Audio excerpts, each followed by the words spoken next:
Welcome back ناظرین. خیبر پختونخوا میں تحریک عدم اعتماد کی بات ہو رہی ہے اور ہم دیکھ رہے ہیں کہ جو اپوزیشن جماعتیں ہیں وہ بڑی ملاقاتیں بھی کر رہی ہیں. پاکستان پیپلز پارٹی ہو گئی, جمعیت علماء اسلام فی ہو گئی, بڑی ملاقاتوں کا سلسلہ جاری ہے. مولانا فضل الرحمان سے خوشی شاہ بھی مل چکے ہیں, فیصل کریم کنڈی کی بھی ملاقاتیں ہو چکی ہیں. اس کے علاوہ پرویز خٹک کی بھی ملاقات ہوئی جمعیت علماء اسلام کے سربراہ مولانا فضل الرحمان سے. اس تمام تر صورتحال پر عوامی نیشنل پارٹی کا کیا موقف ہے, اس پر ہم بات کریں گے. ہمارے ساتھ موجود ہیں عوامی نیشنل پارٹی کے مرکزی ترجمان احسان اللہ خان صاحب. احسان صاحب بہت شکریہ آپ کے وقت کا. احسان اللہ خان صاحب, خیبر پختونخوا میں تحریک عدم اعتماد کی بات ہو رہی ہے, پیپلز پارٹی کی جانب سے بھی کوششیں کی جا رہی ہیں, جمعیت علماء اسلام بھی ہمیں نظر آ رہی ہے کہ وہ بھی ورکنگ کر رہی ہے. آپ کی پارٹی کا کیا موقف ہے؟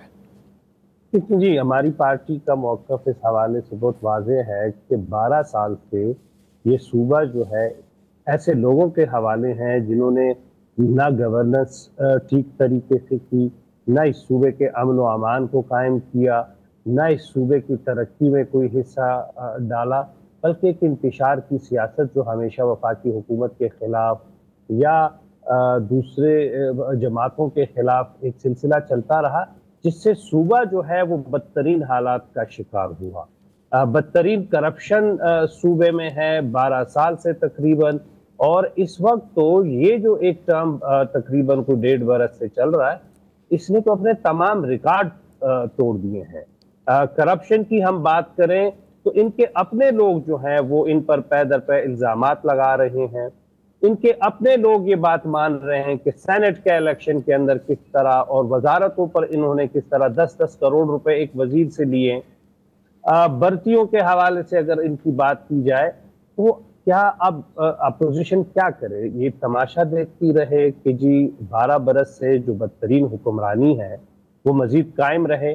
اب چونکہ ان کے لوگ آزاد ڈکلیئر ہو چکے ہیں تو شاید اس میں جمعیت علماء اسلام, مسلم لیگ نون اور دوسری کوئی جماعتیں دلچسپی رکھتی ہوں کہ وہ ان میں ان کے لوگ شامل ہوں اور یہ حکومت ختم ہو. یہ حکومت اس صوبے میں مزید جو ہے یہ بدترین حکومت ایک دن بھی نہیں رہنی چاہیے. آپ کا یہ کہنا ہے کہ ایک دن بھی یہ حکومت نہیں رہنی چاہیے, تو کیا آپ جو ہیں وہ کسی اتحاد کا حصہ بنیں گے اگر تحریک عدم اعتماد لائی جاتی ہے اپوزیشن کی جانب سے؟ ود ان دی ہاؤس جو ایک چینج ہے یہ تو ایک ڈیموکریٹک پروسیس کا حصہ ہے, وہ کوئی ایسا کام تو ہے نہیں, لیکن ظاہری بات ہے کہ اس پر جب ہم سے مشاورت کی جائے گی اور مرکزی قیادت کے ساتھ ملاقات ہوگی اپوزیشن کی, جس طرح آج ان کی بیٹھک ہوئی ہے, تو اس کے بعد ہی کوئی لائحہ عمل آئے گا. لیکن ایک بات پر عوامی نیشنل پارٹی جو ہے وہ بہت واضح ہے کہ مزید اس صوبے کو ان لوگوں کے حوالے رکھنا اس صوبے کے لوگوں کے ساتھ اور اس صوبے کے ساتھ بہت بڑی زیادتی ہوگی. ابھی تک آپ کی جماعت سے کسی نے رابطہ کیا ہے, پاکستان پیپلز پارٹی نے یا جمعیت علماء اسلام فی نے؟ جی, مطلب باضابطہ رابطہ جو ہے وہ ظاہری بات ہے کہ ملاقاتوں کی شکل میں ہوگا. رابطہ اپوزیشن کا ہمیشہ آپس میں رہتا ہے, بات بھی ہوتی ہے, خصوصی طور پر پیپلز پارٹی کے ساتھ ہماری ورکنگ ریلیشن شپ اچھی ہے اوور آل. تو پیپلز پارٹی کے ساتھ جو ہے وہ بات چیت ہوتی ہے, فیصل کریم کنڈی صاحب کے ساتھ بھی.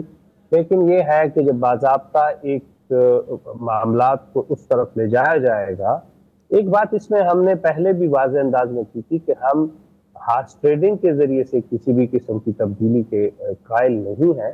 لیکن چونکہ اب پی ٹی آئی کے بہت سارے ایم پی ایز جو ہیں ان کو آزاد ڈکلیئر کیا جا چکا ہے عدالت کی طرف سے, اور یہ اسی طرح ہے جب پنجاب حکومت کو گرانے کے لیے یہاں پہ سپریم کورٹ میں بندیال صاحب نے آئین کو ری رائٹ کیا تھا اس زمانے میں, اور اس زمانے میں پارٹی پی ٹی آئی اس پہ بڑا خوش تھی کہ جب حمزہ شہباز کی حکومت گرانے کے لیے کہا گیا کہ یہ لوگ ووٹ دے بھی سکتے ہیں, حالانکہ وہ تو ایک جماعت کے لوگ تھے, اور اس کے بعد ان کو ڈی سیٹ کر دیا جائے گا. تو اس فیصلے کو ریورس کیا گیا. تو میرا خیال ہے کہ آج وہی مقافات عمل سے پی ٹی آئی بھی گزر رہی ہے, اور یہ طے ہے, مجھے اس میں کوئی دو رائے نہیں ہے کہ ان کی حکومت جو ہے یہ جانے والی ہے. اچھا، آپ کا یہ خیال ہے کہ ان کی حکومت جانے والی ہے، لیکن آپ نے ہارس ٹریڈنگ کی بات کی ہے احسان اللہ صاحب، تو حافظ حمداللہ صاحب کی جانب سے خدشہ ظاہر کیا جا رہا ہے کہ پیسے لگنا شروع ہو گئے ہیں ایم پی ایس کے. انہوں نے گزشتہ روز کہا تھا کہ 23 کروڑ روپے تک ایک ایم پی اے کے لگ رہے ہیں. جب وزیر اعلیٰ خود پیسے لے رہے ہیں تو ایم پی ایس کی بات تو بہت دور کی ہے. ابھی سینٹ کے الیکشن میں بہت سارے لوگوں سے وزیر اعلیٰ نے خود پیسے لیے ہیں. تو ایم پی ایس تو اگر ایک غلط قدم اٹھایا جا رہا ہے ایک جانب سے، تو دوسرا قدم بھی غلط اٹھایا جا سکتا ہے، یہ کہنا چاہ رہے ہیں آپ؟ دیکھیں، ہم تو ہارس ٹریڈنگ کے خلاف ہیں، لیکن مجھے ایک بات بتائیں، یعنی اخلاقیات ہے کہاں پہ اس حکومت میں، اور پی ٹی آئی کی جو حکومت ہے اس وقت، یعنی ایک وزیر اعلیٰ خود پیسے لے رہے ہیں سینٹ کے لیے، تو اس کے بعد ان کے ایم پی ایس کو بھی جب ظاہری بات ہے وہاں سے ہی یہ مل رہا ہے نا، شے وہیں سے مل رہی ہے کہ اگر ہمارا وزیر اعلیٰ لے رہا ہے تو ہم کیوں نہ لیں پھر ڈائریکٹ. اچھا، احسان اللہ صاحب، کرپشن جو ہے وہ اس لیول پہ ہے کہ صرف ترقیاتی کاموں میں نہیں، اس وقت اپنے ایم پی ایس کو سینیٹرز کے اوپر بیچنے کے لیے وزیر اعلیٰ خود پیسے لے رہے ہیں. اچھا احسان اللہ صاحب، اگر بات کی جائے پاکستان تحریک انصاف کے احتجاج کی، 90 روزہ تحریک کی بات کی جائے، تو اس حوالے سے آپ کیا سمجھتے ہیں حکومت کو کس طرح ڈیل کرنا چاہیے اس احتجاج کو؟ میرا خیال یہ ہے کہ انہوں نے پہلے بھی احتجاج کیے ہیں، اس پہ حکومت اوور ریئیکٹ کر دیتی ہے. ان میں کوئی سکت نہیں ہے، کوئی ہمت اتنی نہیں ہے، اور اب تحریک انصاف کے اپنے کارکنان بھی اس لیڈرشپ پر بالکل بھی بھروسہ بھی نہیں رکھتی. اور یہ بڑا واضح ہے کہ کمپرومائز سچویشن ہے، سی ایم کمپرومائزڈ ہے، لیڈرشپ کمپرومائزڈ ہے، تو وہ ظاہری بات ہے دھوکہ دیتے ہیں. کوئی 5 اگست کی بات کرتا ہے، کوئی 90 روز کی بات کرتا ہے، آپس میں یہ پہلے طے کر لیں کہ احتجاج کب ہونا ہے.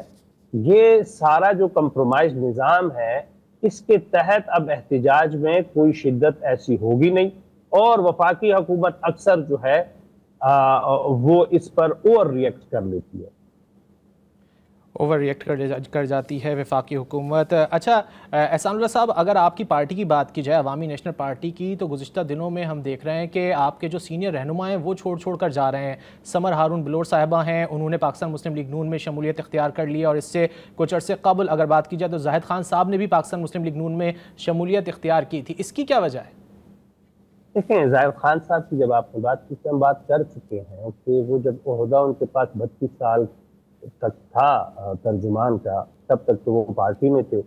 تو جس سال ان کو پارٹی نے عہدہ نہیں دیا تو وہ دوسری طرف چلے گئے. تو میرا خیال ہے کہ سیاسی جماعتیں، تحریکیں ایسی، اس میں فرق بھی پڑتا کہ لیکن احسان اللہ صاحب، آپ بھی سمجھتے ہیں کہ زاہد خان صاحب بڑے سینئر رہنما تھے، وہ عہدے کی وجہ سے گئے؟ جی بالکل، وہ عہدے کی وجہ سے گئے ہیں. دیکھیں، سیاسی جماعتوں میں جب تک پرانے لوگ سپیس پرووائڈ نہیں کریں گے، آج میں کیسے ترجمان ہوتا اگر زاہد خان صاحب سپیس نہ دیتے. اور یہ سپیس لیڈرشپ کو اپنا دل بڑا کر کے خود دینا چاہیے. اب جب آپ عہدے پہ نہ رہیں اور پھر آپ جماعت کے ساتھ بھی نہ رہیں، آپ سینیٹر رہے ہو، آپ کو پارٹی نے اس حد تک اکاموڈیٹ کیا ہو، اور اس کے بعد آپ کا عہدہ نہ رہے اور پھر آپ پارٹی میں نہ رہیں، اور پھر آپ کہیں کہ پارٹی کی شاید ڈائریکشن بدل گئی ہے، تو یہ پھر اس کا مطلب تو واضح ہے کہ عہدے کی وجہ سے ہے. سمر ہارون بلور صاحبہ کا جو معاملہ ہے، لیکن ہم ان کی رسپیکٹ کرتے ہیں. انہوں نے اپنا ایک فیصلہ لیا، انہوں نے واضح کیا کہ میں اے این پی کی سیاست میں حادثاتی طور پہ آئی تھی. ان کے والد صاحب بہت پرانے مسلم لیگ کے ساتھ کراچی میں، سندھ میں وزیر بھی رہے ہیں. تو وہ سمجھتی ہے کہ شاید وہ عوامی نیشنل پارٹی کے نظریاتی سیاست کو کیری نہیں کر سکتی، اس لیے انہوں نے شمولیت اختیار کی ہے مسلم لیگ میں. تو یہ تو ٹھیک ہے، ان کا ایک فیصلہ ہے اور وہ جا سکتی ہیں. بلور خاندان جو ہے عوامی نیشنل پارٹی کے ساتھ کھڑا ہے. حاجی غلام احمد بلور صاحب موجود ہیں، پارٹی کے رہنما ہیں، اور وہ پارٹی کی رہنمائی کرتے رہتے ہیں. رہنما اے این پی مرکزی ترجمان احسان اللہ خان صاحب گفتگو کر رہے تھے. بہت شکریہ آپ کے وقت کا. ناظرین، پروگرام میں یہاں لیں گے بریک، اور بریک کے بعد آئیں گے تو ہم بات کریں گے ڈیجیٹل ٹرانسفارمیشن کی جانب جو پاکستان کا سفر جاری ہے، اور اس حوالے سے ہمارے ساتھ موجود ہوں گے جیز کے سی ای او عامر ابراہیم صاحب. بہت شکریہ.